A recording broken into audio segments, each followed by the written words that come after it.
Hi, and welcome back to Little Conversations with Big Brothers, Big Sisters. My name is Casey, and I'm an ambassador for the program in the community-based program. I'm really excited to get started with this web series and introduce some of our staff and stakeholders in the company.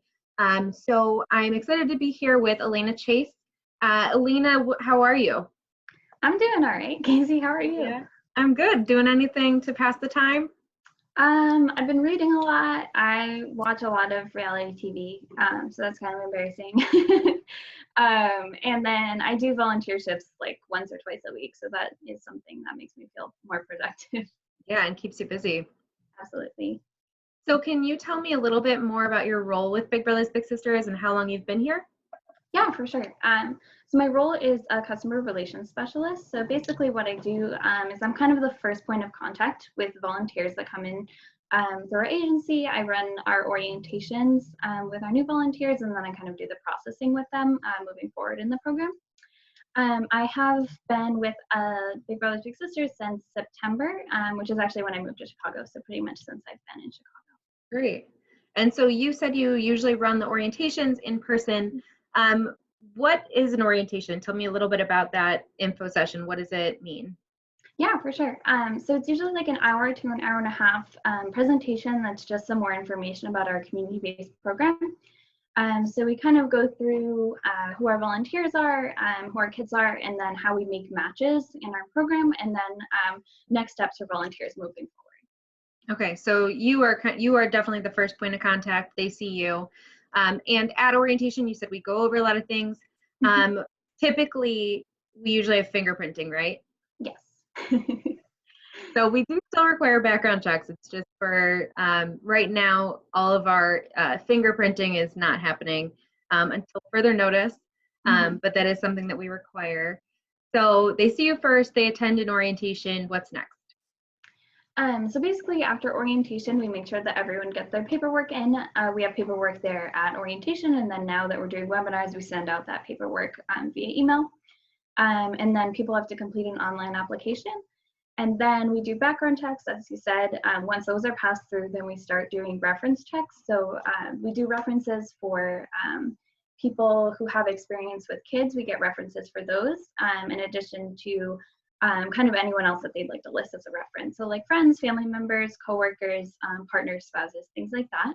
So once we get all those references, people are interviewed then by our staff of enrollment and matching specialists. Our enrollment and matching specialists have about an hour-long-ish interview with each volunteer just to understand more about them, get to know them, get to know their personality, their interests, hobbies, and then so we have a good idea of who they are as a person, and then we look for a kid to match with them in the same way. Great. Yeah, we're going to be talking to a few people from those teams as well, so we can Great. talk about the interviewing. You said that references include people who have experience with kids. Do you have to have experience with kids to be a big brother or big sister? No, absolutely not. I feel like that's something that people bring up a lot, that they feel like they are not sure if they'd be a good fit because they haven't actually worked with kids in the past. That's definitely not something that we require at all. We just like to make sure that if they do have experience with kids, that it was a good experience for the kid and for them. Great. So you talked to a lot of volunteers about becoming bigs and how they see everything. What's something you appreciate most about someone interested in applying? Like what sticks out to you for someone wanting to become a big? Yeah, I think the biggest thing for me is just good communication. So people who follow through with the commitment, just even at the beginning in terms of the processing stage, people who are getting back to us, who are asking questions and things like that, because it is a really big commitment to become a volunteer with us. So we didn't talk about this yet, but it is a year commitment once you're matched. So we ask for at least a year in the program, and then that's a year of kind of communicating with parent, communicating with kid and agency really well. So in order to, I think, be a good big in our program, something I look for is that communication piece kind of right off the bat. Yeah, it is a commitment. So we do appreciate people that come through the program. We appreciate when people are honest with us about not having that time.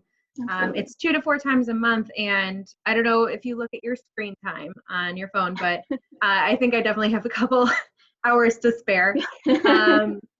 So what is the biggest question you get from volunteers that are from potential volunteers? Yeah, so I think actually most Or a big question that we get is about kind of the time commitment.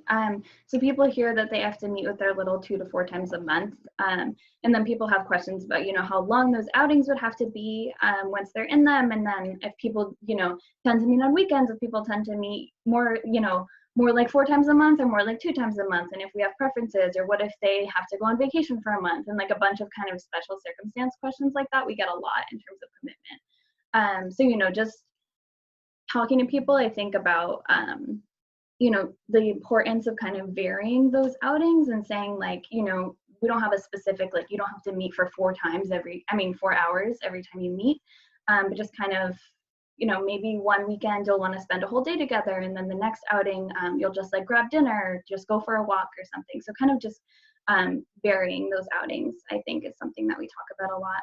And then people also often ask about the timing process for us, like how long it will take for them to actually be matched after they attend orientation. And that's kind of a tougher one. It really depends on how quickly they're getting back to us and how quickly their references are getting back to us. And then, we do match chiefly based on location. So if we have littles waiting in their area, they're more likely to be matched quicker. Right. So we have all these different measures of matching people together. What are a few things we do to kind of match someone with? What are some of the measures we take?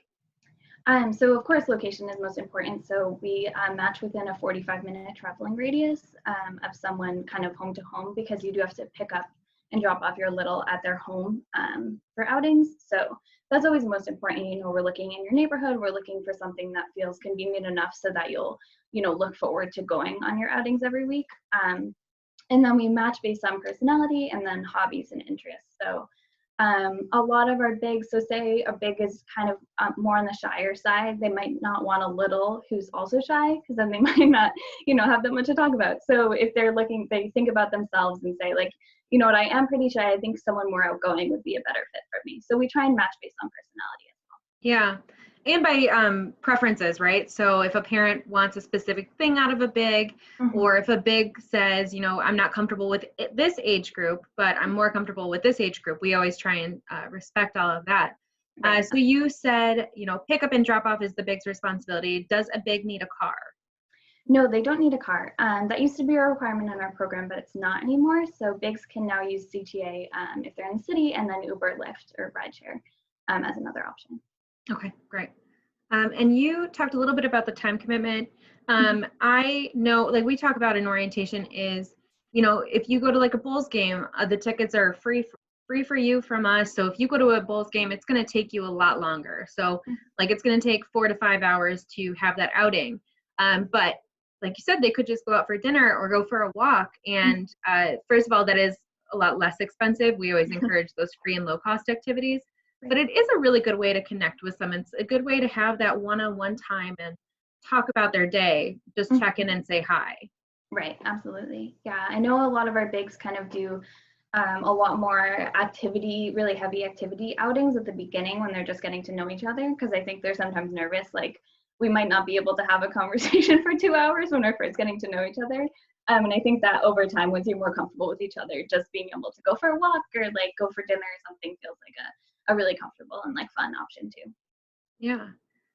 So as we're navigating this new normal, is there anything that's changed for the process to become a big, since we're all in the digital age?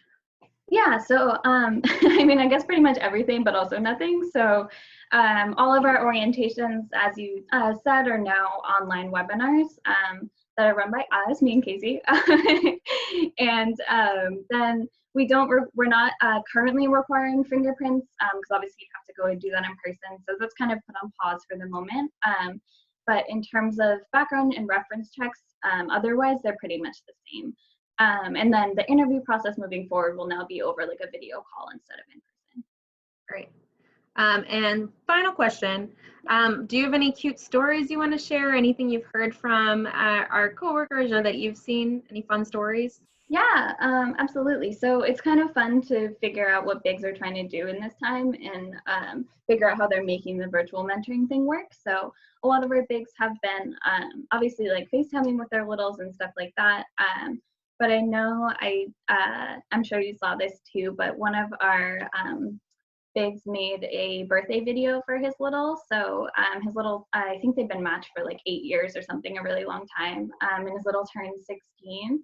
And he made a birthday video for him, but it wasn't just him in the video. It was like everyone in his life kind of like submitted their own video and he put it all together. And I just think that was really cute because it showed just how kind of ingrained the little is into his life. And like all of these people had different memories that they wanted to talk about that included the little and like all of this stuff. So it just kind of showed that, you know, he's kind of become a part of his family as well. So I thought that was a great way to kind of show his appreciation for him and like say happy birthday. Yeah, I loved that. I mean, and I'm sure it's difficult to celebrate a birthday during this time, Yeah. but like you really get to sense from those videos, like the community that it builds. It's not just Absolutely. one-on-one, it is one-on-one mentoring, but you really do see that community of family and friends getting invested and getting involved and really seeing the difference it makes. And then they might be able to refer people to us for them to become bigs and see that. Yeah, Um, absolutely. so with that, thank you so much for joining us on Little Conversations. I will see you in a couple hours so that we can host our another webinar for our info session. So Sure will. I will see you then. All right, sounds good. Thanks, Casey.